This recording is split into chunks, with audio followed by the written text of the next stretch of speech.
Okay. I think I'm live live here. here.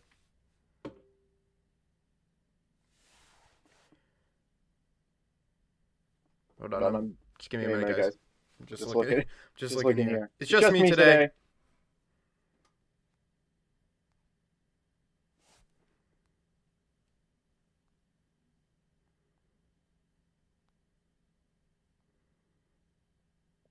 Hold on. Just give me a minute, guys. Just looking here. It's just me today. Oh boy.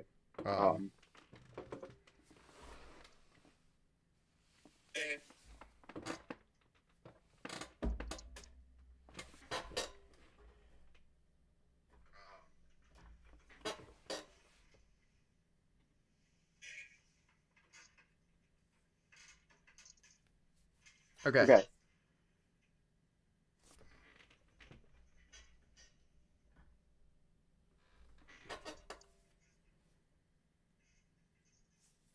I don't know how I sound.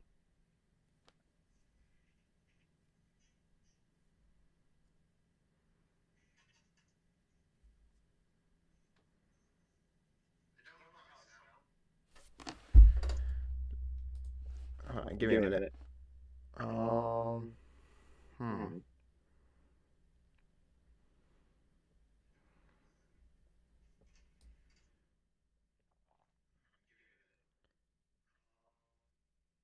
I don't know if that's better.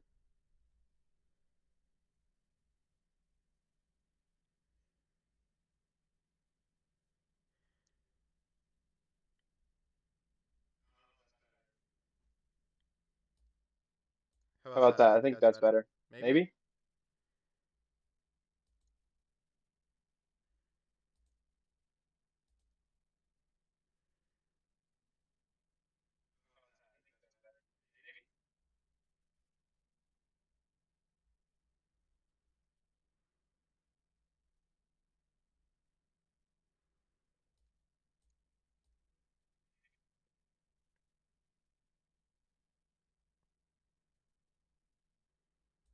Maybe that's better? I don't know. I'm just thinking.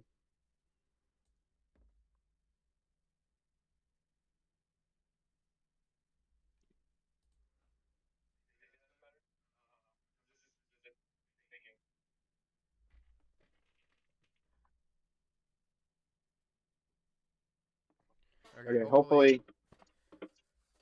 There's probably going to be an echo. I'm sorry about that. I wouldn't have to if my cousin were here, but he's not here. So, SmackDown last night, of course. Today is Saturday, January 11th. Of course, you can tell by the date. It is SmackDown results, of course, from last night, as you guys can see. What went down on Friday night? What happened? We had some big things that went down. Thanks to, of course, Doc, Chris Muller on for the Bleacher Report here. Following her successful cash-in of the Money in the Bank contract last week, Tiffany Stratton showed up to celebrate her first week as the women's champion. Speaking of titles, two were on the line this week. Shinsuke Nakamura put his United States Championship on the line against the former champion, L.A. Knight. Yeah. And Chelsea Green put her Women's United States Championship on the line against Michin Miyam. And with the Royal Rumble less than a month away, WWE also spent most of their time setting up the show. I can say most, but some. So let's see what happened.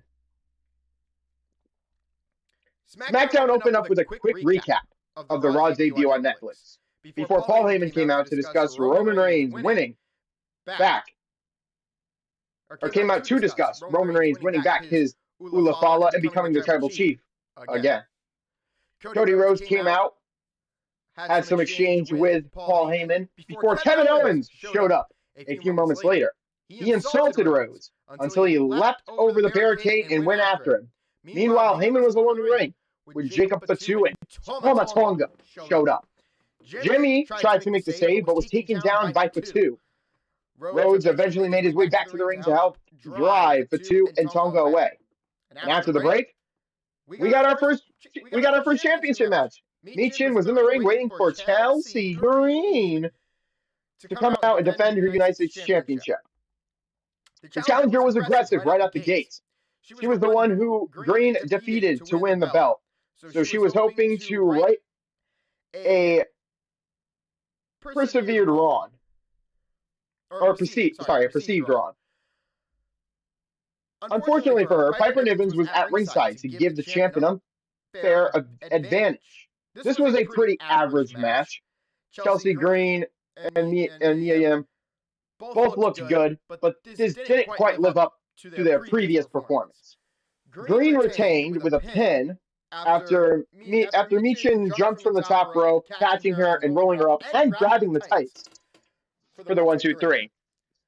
But you could tell Mia Yim is not done with her. Or well, I don't know when they'll be done. But she wasn't done. Didn't look like it. So Chelsea Green retains the women's championship match, and this whole segment gets a B-. The reason, because of course, if you take into consideration the kickoff of the show with Cody Rhodes, Kevin Owens, and tying in everything with the Bloodline and here and there, trying to build up Cody and Owens for the Royal Rumble and their ladder match for both the Eagle Wing title belt and the Undisputed Championship. And then, of course, the Women's Championship match, which is kind of a little bit of a letdown, but all in all, you have what is going to be a good Royal Rumble match between Cody Rhodes and Kevin Owens. I can't wait to see what happens more.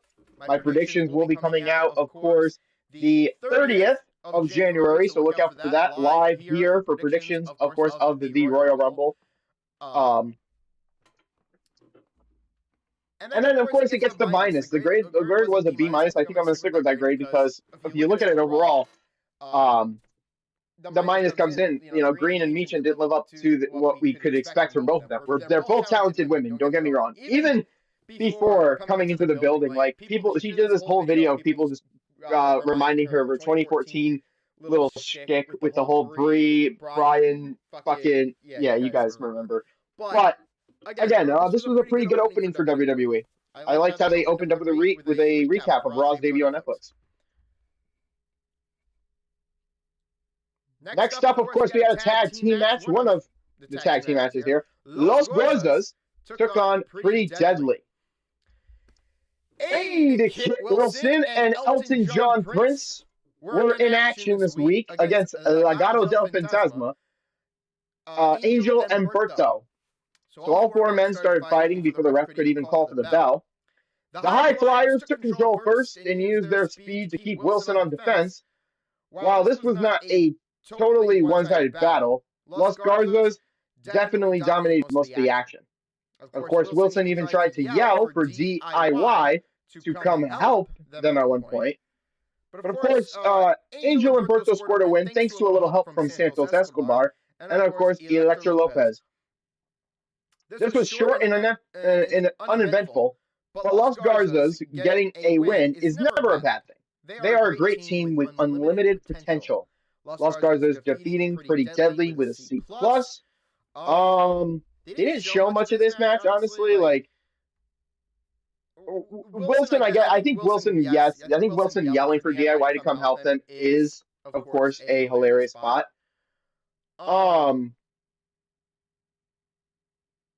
But yeah, again, two great teams with two great potentials here. Of course, Angel and Berto have great potentials as high flyers. DIY, of course, getting in that groove of being heels, and of course, as we know, Pretty Deadly is a heel. They're a funny gimmick. They're literally funny to say. They're a funny tag team to do. So as funny as a tag team they are,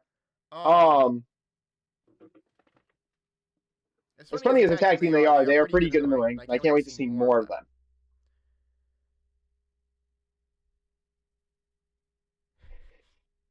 What came next was Shinsuke Nakamura defending the United States Championship against LA Knight. Yeah.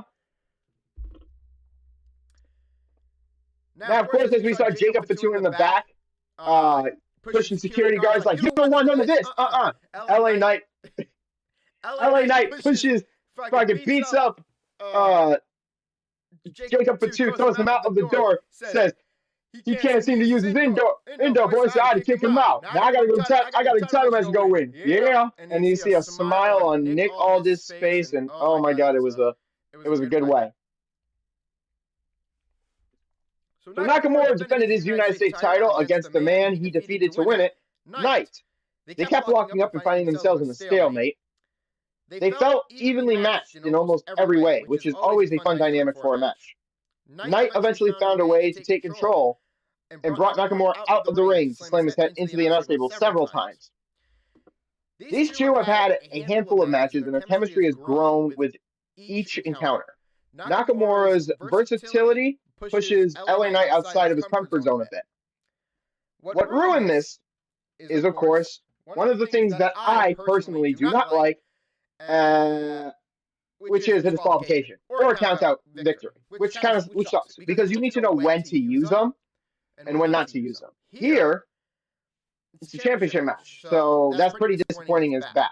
Terrible. Fucks up the entire match, especially if it's a good match that could have saw a new champion. Unfortunately, this match ended with disqualification when Tama Tonga and Jada Fatu interfered. Early in the show, LA Knight helped lock them out of the building, so they were getting a little bit of a revenge. Cody and Jimmy came out to run them off and issued a challenge for a tag team match for the main event. Nakamura and LA Knight was fun, but the ending kept it from being what it could have been, and I think Chris got it right on the nail with that one. It's true. This ends in disqualification, so LA Knight wins. Nakamura still retains the title. The result here is no contest. Graded a B. Sure.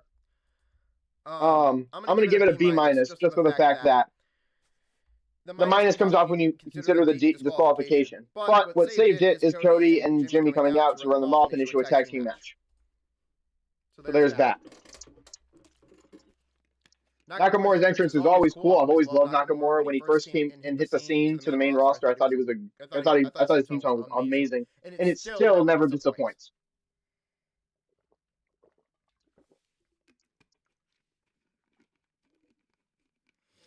LA Knight jumps to the top rope for a superplex is always great. So again, there's just that to look forward to.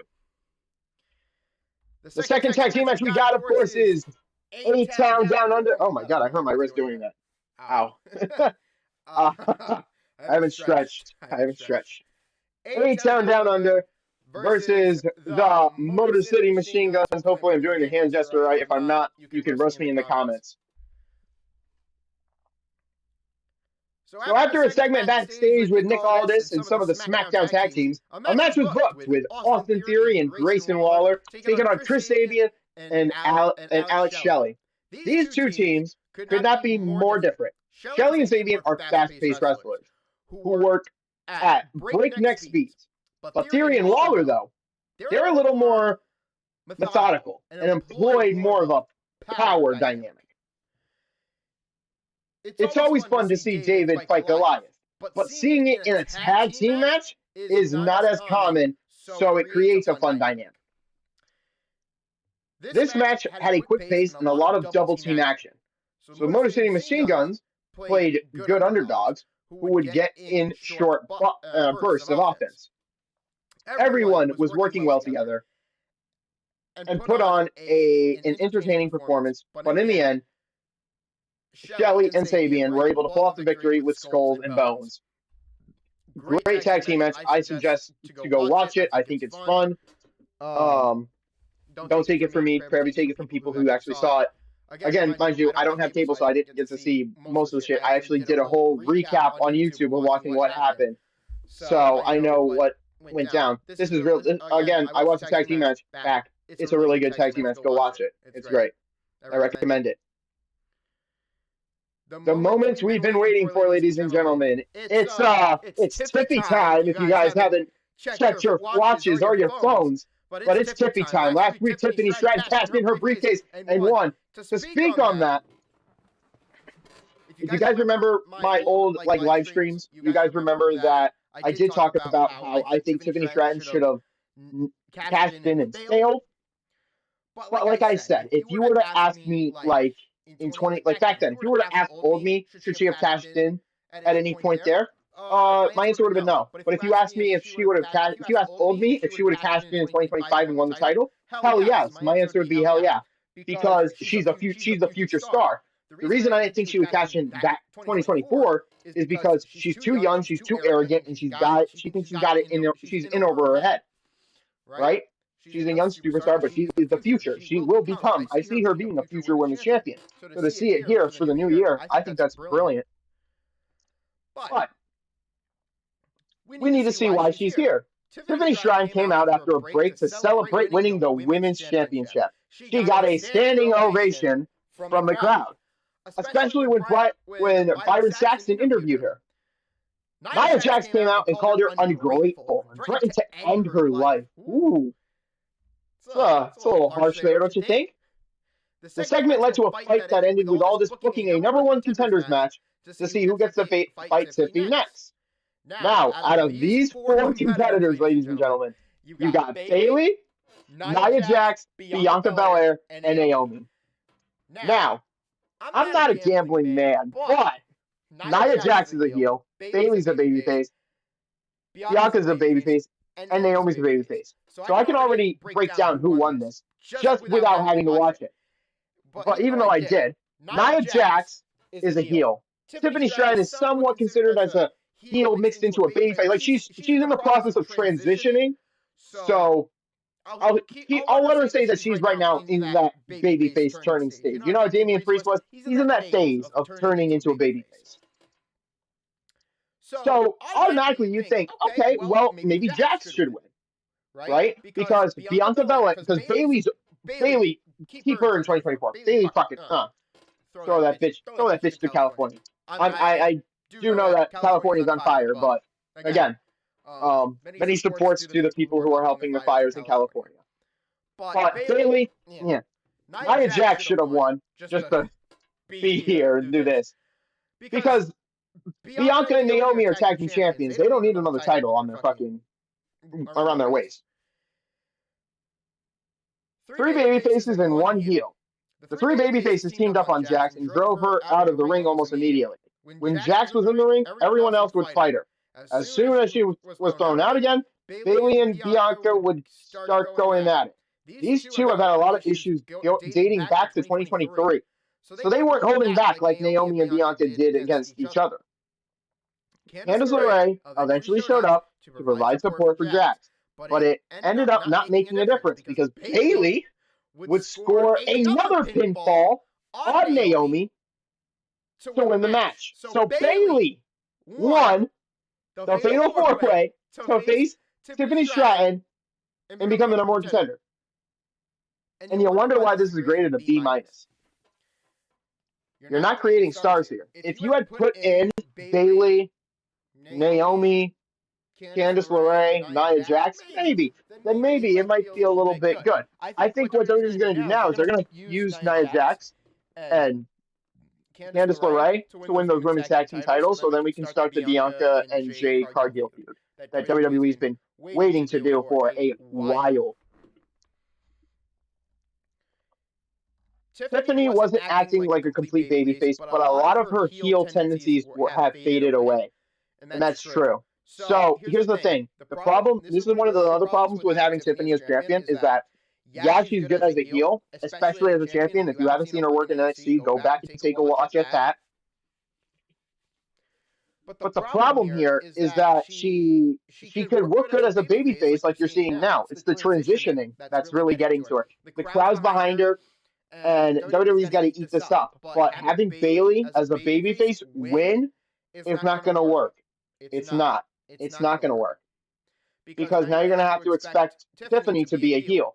And you've already spent this time trying to get the crowd behind Tiffany, acting as if she's the victim of Nia Jax's brutality. So WWE's kind of in a shift of where, okay, we need to turn Tiffany babyface, or else she's going to get lost in the mix. or she's gonna get into this like, okay, well, she's gonna start getting questioning herself. Am I a heel or am I a babyface? Come on, the crowd loves me. I should be a babyface. But yet you want me to play a heel for some babyface that she's already had a title run for decades? And fuck that. It just makes no sense. The level of improvement Nia Jax has made over the last couple of years cannot be understated. She is so much better at everything she does in the ring right now. Now I love that that's an observation, and that's what Chris wrote down, because it's very true. If you see that Nia Jax way back then when she punched Becky in the nose, she was clumsy and she was fucking wrecking people. She was being reckless in the ring. Why do you think her and Charlotte got into a fucking shoot with each other? And even backstage, like, she told the story of, like, I went backstage and talked to Charlotte. I was like, yo, what the fuck is up with you? But no, Triple H has been able to prove, like, Nia Jax is Goliath, and she's strong, and she's going to take out, when it's a one-on-one fight, she's not going to throw her weight around, but she's going to throw the other people's weight around. She's going to throw them around, ragdoll them, because she's the bigger person. She's got to, right? When you go into a match, when you're the bigger person, of course you're going to dominate. You're going to show off. You're going to throw fucking people around because you're the bigger person. But that little person's got to win because this is David versus Goliath. And they're going to treat that, and they're probably going to give Tiffany and Nia Jax the Royal Rumble match. So look out for that. And then we get to our main event, ladies and gentlemen. Jimmy Uso teaming up with Cody Rhodes to take on Jacob Fatu and Tama Tonga.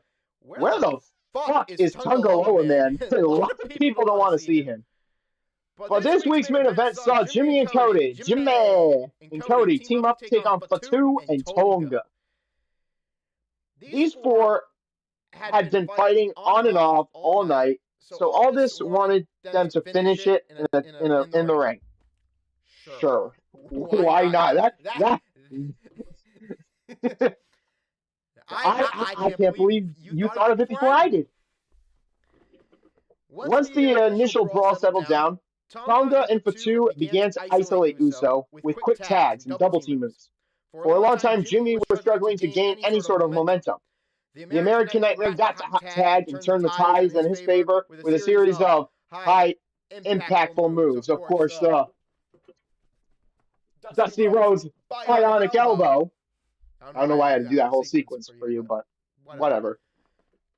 But of course, as Cody's finding his daddy's rhythm, here comes Owens to ruin it all. As Kevin Owens showed up and fought Rhodes to the back, which left Jimmy isolated all by himself. Jimmy was let alone to fight both opponents, which of course was too much for him, as Fatu and Tonga ended up winning. Fatu hit a moonsault for the pin, of course, to gather the victory for him and Tonga. This was an enjoyable but incredibly predictable match. Betting on Kevin Owens showing up would have been the safest money in Vegas. And you know what they say about Vegas. What stays in Vegas, what happens in Vegas stays in Vegas. And we're gonna hear a lot of that during WrestleMania season, so look out for that. But Kevin Owens and Cody ended up crashing through a table as they were brawling on top of some carts, and Cody speared him, crashing through a table, so whatever. The show ended with both men getting looked at by officials to end the show. Graded a B, as of course the Bloodline defeated Uso and Rhodes. And yeah. Fatu's intensity is unmatched. He has the most intimidating facial expressions in the WWE of all time. And you know what? I'm going to say this. I think he's going to be champion one day. But right now, Fatu's in like that Braun Strowman phase where he's like, I'm untouchable. You can't fucking hurt me. I'm practically fucking Superman. And that's ironic because Braun Strowman has a Superman tattoo on his fucking shoulder. So, but needless, the final words for this WWE SmackDown, and this is what it was. This week's SmackDown felt a little pretty of a run-mill show. It has some of the matches, some interviews, some backstage segments, a few fights, and a couple of storyline advancements. That being said, this week's episode had a long 3 hours to sit through. But none of the matches stood out as memorable, with one title match ending without a winner. It left a lot to be desired. Seeing Tiffy get such a warm welcome was great, a good indication of a babyface potential. But with Bayley as her next opponent, the champ may not be ready to take the high road just yet. like I talked about, it's stress, kind of hard. She's in that phase, but WWE doesn't know what to do with her. Do I be a baby face, warm up to the crowd that's already you've already put behind me, or do I have to go back to being a heel like you had me in NXT? Kind of a question you got to answer. Los Garzas and Pretty Deadly had a fun encounter. The Motor City Machine Guns and A-Town Down Under did some great solid work, so go check out that.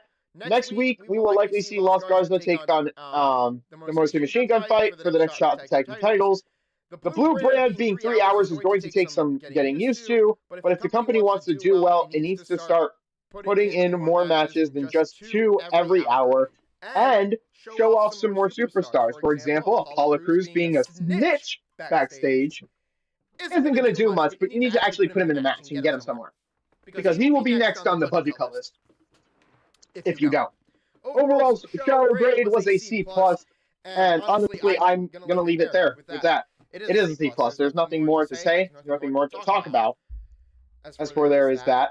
So yeah, SmackDown show for 3 hours. I think you should go back to 2.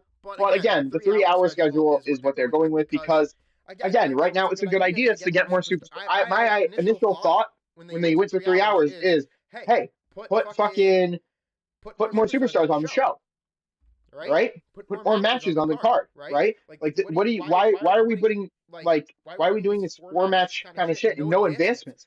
We're only fucking 3 weeks before the Royal Rumble. I have a calendar, that's why I'm looking over there. But we're 3 weeks out before the Royal Rumble, and we got nothing. We've got what? We got 3 matches. We got Cody and Kevin in a ladder match. We got the women's and the men's Royal Rumble. Right? I usually like to wait until we have 5 to 6 matches for a card before I make predictions. But again, looking at how WWE is building up, they're really taking that slow approach, right? They're doing that takeoff kind of moment. They're like, if we have a plane, you go on a plane and they do that, they're running on the rampway and they're going up, and before they can go and fly, that's what they're at right now. Like, they're not even off the fucking ground. They're still on the runway. So, yeah. That was W SmackDown, and that was SmackDown Summary, of course, by The Wrestling Pod. I've been your host, Carlitos Santiago. My cousin could not make it, unfortunately, because his job is very, very, very important to him. But I hope to have him here on Tuesday, the 14th, to review. I'm sorry, I don't know what I was. Pause there. To review, of course, Monday Night Raw from Netflix again. We'll be back, and I will have that up for you guys and scheduled for Sunday. I'll schedule it so you guys know for the 14th. We'll be back doing this again. I cannot wait to do that again. But yeah, let you guys stay safe. Again, praise, of course, to California and the fires. For everybody that's being affected by the fires in California. But yeah, I will see you guys on Tuesday, and I will see you next week here for the SmackDown Summaries. It's been real. Stay safe. Hit that subscribe button. Drop a like, comment down below. Yeah, you know the rest. It's in the description. Go follow us on Twitter and Instagram. Our socials are in the link below. Thank you for watching.